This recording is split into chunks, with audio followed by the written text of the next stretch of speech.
സുപ്രഭാതത്തെ കുറിച്ചാണ് ഇപ്പൊ നമ്മുടെ ചർച്ച. ഒന്ന്, സുപ്രഭാതം നമ്മുടെ പത്രമാണ്, അത് നിലനിർത്തിക്കൊണ്ട് പോകണം. കാരണം സമസ്തക്ക് സുപ്രഭാത പത്രം കൊണ്ട് ഗുണമുണ്ട്.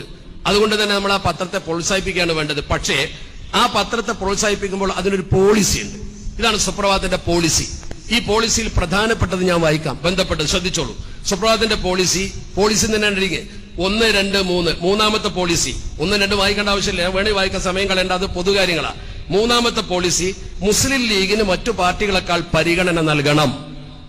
അങ്ങനെ തന്നെയുള്ളത് സുപ്രഭാതത്തിന്റെ പോളിസിയാണ്. മുസ്ലിം ലീഗിന് മറ്റു പാർട്ടികളെക്കാൾ പരിഗണന നൽകണം.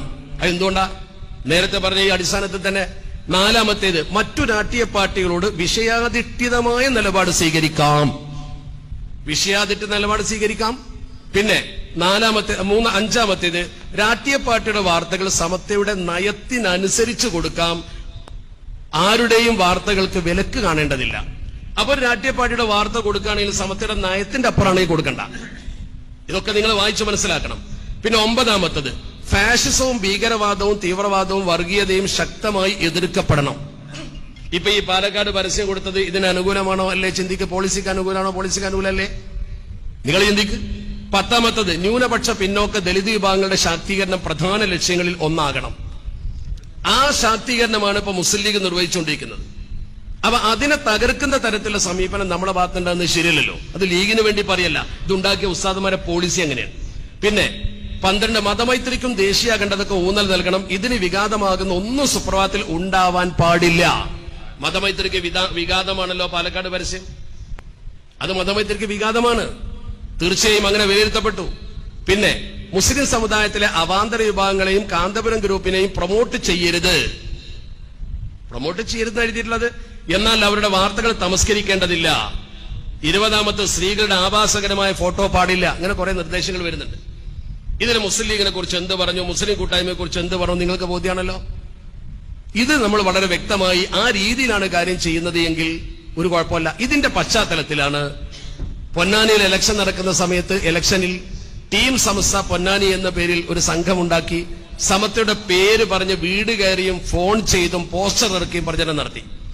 അപ്പോഴാണ് സമത്വ ഒരു സാധനം ഇറക്കിയത്, അനാവശ്യ പ്രചരണങ്ങൾ ഒഴിവാക്കുക സമത്വ. എന്താ സമത്വ പറഞ്ഞത്? കോഴിക്കോട് സമത്വ കേരള ജംഇയ്യത്തുൽ ഉലമയും മുസ്ലിം ലീഗും ഇരു സംഘടനകളുടെ അണികളും തമ്മിലുള്ള പ്രത്യേക ബന്ധത്തിന്, കണ്ടോ, തമ്മിലുള്ള പ്രത്യേക ബന്ധത്തിന്, ഇത് സമത്വയുടെ ലെറ്റർപാഡിന്റെ സമത്വ ഇപ്പൊ ഇറക്കിയതാ, പഴയതല്ല. ഇത് ഇറക്കുന്ന 23/4/2024 ഒരു ഇലക്ഷന്റെ പശ്ചാത്തലത്തിൽ സമത്വയുടെ ആലിമ്യങ്ങൾ ഇറക്കുന്നതാ. എന്താ അവർ പറയുന്നത്? മുസ്ലിം ലീഗും സമത്വയുടെ അണികളും തമ്മിലുള്ള പ്രത്യേക ബന്ധത്തിന് തകരാറുണ്ടാക്കുകയും തെറ്റിദ്ധാരണകൾ പരത്തുകയും ചെയ്യുന്ന അനാവശ്യമായ പ്രചരണങ്ങൾ എല്ലാവരും ഒഴിവാക്കണമെന്നും തെരഞ്ഞെടുപ്പ് പ്രചരണത്തിന് സമത്വ ആരെയും ചുമതലപ്പെടുത്തിയിട്ടില്ലെന്ന് എല്ലാവരും മനസ്സിലാക്കണമെന്നും സമത്വ Kerala Jamiyyathul Ulama president Sayyid Muhammad Jifri Muthukoya Thangal, general secretary professor K Alikutty Musliyar, treasurer P Umar Musliyar, സമത്വ Kerala Islam Matha Vidyabhyasa board general secretary MT Abdul Musliyar എന്നിവർ സംയുക്ത പ്രസ്താവനയിൽ അഭ്യർത്ഥിച്ചു. ഈ പ്രസ്താവന പത്രത്തിൽ നിന്ന് ഉസ്താദുമാർ പറഞ്ഞപ്പോൾ കൊടുത്തു. പക്ഷെ ഓൺലൈനിൽ വന്നില്ല. എന്തുകൊണ്ട് ഓൺലൈനിൽ വന്നില്ല? ഓൺലൈൻ കൊടുത്തില്ലല്ലോ. ഇതാ സന്ദർഭത്തിൽ വളരെ പ്രധാനല്ലേ. അപ്പോൾ ഉസ്താദുമാര് നിർദ്ദേശ കാര്യങ്ങൾ പോലും തമസ്കരിക്കുന്ന ഒരു സമീപനം ഉണ്ടോ? നിങ്ങൾ ചിന്തിക്ക്, നിങ്ങളാണ് മനസ്സിലാക്കേണ്ടത്. അതുപോലെ തന്നെ ആദർശ സമ്മേളനത്തിന്റെ പേരിൽ ശക്തമായ ഈ വിഭാഗീയത പ്രചരിപ്പിക്കാൻ തുടങ്ങി. പാണക്കാട് സെയ്ദ് സാദിഖ് അലി ഷാഫികളുടെ നിർദ്ദേശം പോലും മറന്നുകൊണ്ട് ഒരു ഐക്യത്തിന് കളമൊരുങ്ങുന്ന സമയത്ത് അതിന് വിരുദ്ധമായി പല പ്രസംഗങ്ങളും നടന്നപ്പോൾ ഈ ആദർശ സമ്മേളനം വിഭാഗീയമായി പോകുന്നു എന്ന് പറഞ്ഞൊരു കത്തുകൊടുത്തു. കത്തുകൊടുത്ത SKSFന്റെ പ്രസിഡന്റ് അടക്കമുള്ള ഈ വേദിയിലുള്ള പലരുണ്ട്. ഇതിലെ പുത്തനായ മൊയ്തു ഫൈസിയെ പോലുള്ള ആളുകളുണ്ട്, യു ഷാഫി ഹാജി ഉണ്ട്, ഞങ്ങളൊക്കെ ഉണ്ട്.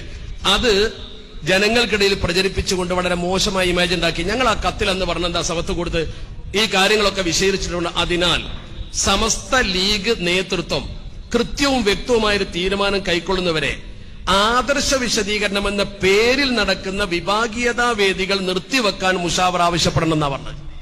ആദർശ സമ്മേളനം എന്ന പേരിൽ നടക്കുന്ന വിഭാഗീയത, അത് ആദർശ സമ്മേളനം നിർത്തിവെക്കാൻ പറഞ്ഞു എന്ന് പറഞ്ഞ് കോലാഹലം സൃഷ്ടിച്ചുവിടെ. അതിന്റെ പേരിൽ വലിയ അവഹേളനം സഹിക്കേണ്ടി വന്നു ഞങ്ങൾക്കൊക്കെ. നമ്മളത് മറികടന്നത് വേറെ വിഷയം. ഇവരെന്ത് പ്രചരിപ്പിച്ചാലും ശരി, അസത്യം പെട്ടെന്ന് നഷ്ടപ്പെട്ടു പോകും. ഈ സദസ്സിൽ ഒരു പക്ഷേ സമത്വ കേരള ഇസ്ലാം മത വിദ്യാഭ്യാസ ബോർഡിന്റെ മദ്രസകൾ നിലനിർത്താനും 89